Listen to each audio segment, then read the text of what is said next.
देवभूमि हिमाचल की जो अनलॉक की ओर बढ़ने लगी है। कोरोना के मामले घटने के बाद कोरोना कर्फ्यू में कई रियायतें दी गई हैं। सोमवार यानी कि 14 जून से सरकारी दफ्तरों में 50% कर्मचारी आएंगे। अभी तक 30% कर्मचारी ही दफ्तरों में आ रहे थे। प्रदेश में मंदिर अभी भी बंद रहेंगे।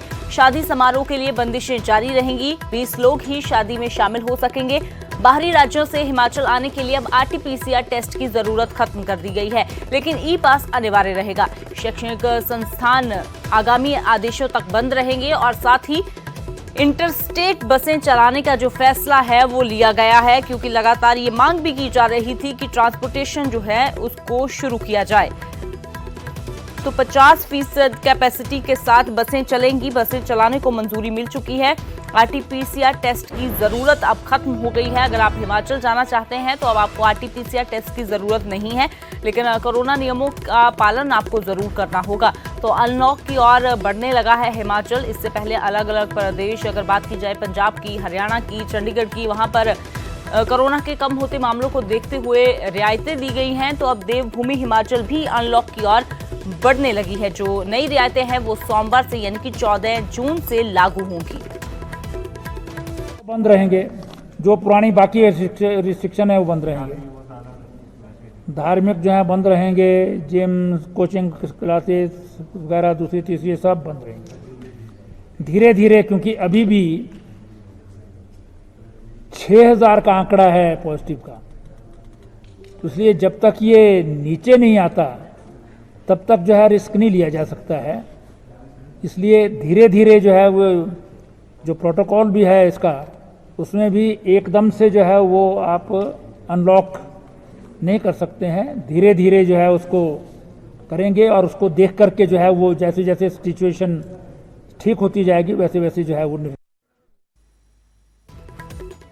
तो फिलहाल सीधा रुक करते हैं। रणबीर हमारे सहयोगी शिमला से जुड़े हुए हैं। तो रणबीर, हालांकि बहुत ज्यादा रियायतें तो नहीं दी गई हैं, लेकिन अनलॉक की ओर जरूर बढ़ना शुरू हो गया है हिमाचल। तो फिलहाल क्या कुछ जानकारी?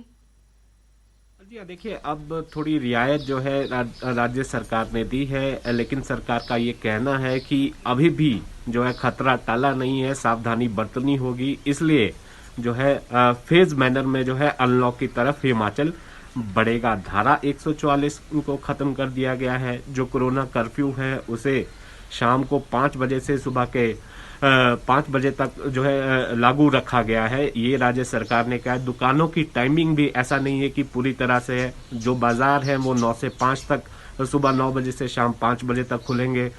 इंटरस्टेट जो बस सर्विस है उसे फिलहाल नहीं चलाया गया है, इंट्रा स्टेट बस सर्विस चलाई गई है। ये फैसला राज्य सरकार ने इसलिए किया क्योंकि परिवहन क्षेत्र जो है बुरी तरह से जो है महामारी के दौर से गुजर रहा है। तो और जिस तरह से 50% स्टाफ को जो है अनुमति दी गई है आने के लिए, तो उन्हें भी आने जाने में जो है परेशानी होनी थी। इसलिए यह फैसला राज्य सरकार ने किया है। शैक्षणिक संस्थानों को फिलहाल बंद रखा गया है। धार्मिक संस्थान भी नहीं खुलेंगे, लेकिन इतना राज्य सरकार ने कहा है कि जो अंडर ग्रेजुएशन के जो फाइनल ईयर के स्टूडेंट हैं उनकी परीक्षाएं करवाई जाएंगी, वो जुलाई महीने में करवाई जाएगी।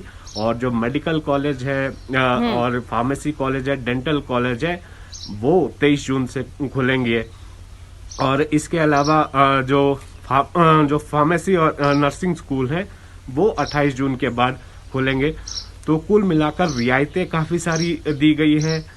पर्यटन कारोबार को ध्यान में रखा गया है। जो बाहरी राज्यों से जो लोग आएंगे, आरटी-पीसीआर जो रिपोर्ट थी उसको खत्म करने की बात कही जा रही थी, उसे राज्य सरकार ने माना। लेकिन इतना जरूर है, जो कॉन्टैक्ट ट्रेसिंग करनी है बाहर से जो आएंगे, इसलिए पंजीकरण जो है, जो बाहर से जो आएगा, जिस संबंधित जिले में जाएगा वहां पर उसे जो है पंजीकरण करवाना होगा।